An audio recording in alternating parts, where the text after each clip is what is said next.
दुर्बुद्धी म्हणजे काय? आता जी सद्बुद्धी नाही त्याला दुर्बुद्धी म्हणतात, जी सद्बुद्धी नाही त्याला दुर्बुद्धी म्हणतात.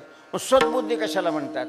भगवंताकडे घेऊन जाणारी जी बुद्धी आहे तैशी दुर्लभ सद्बुद्धी जिये परमात्माची अवधी गंगेशी उदधी निरंतर.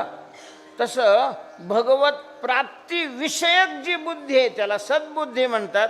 आणि भगवत प्राप्ती सोडून बाकी कशाच्याही प्राप्तीची बुद्धी दुर्बुद्धी. कशाच्याही प्राप्तीची बुद्धी ही काय असते? दुर्बुद्धी असते. आणि देवा दया करवो आमच्यावर. आमच्या मनात अशा प्रकारची दुर्बुद्धी निर्माण. आता जाता जाता तुम्ही नाही तिकडं मंदिराकडे गेले तरी इथून हात जोडायचे आणि त्याला ही प्रार्थना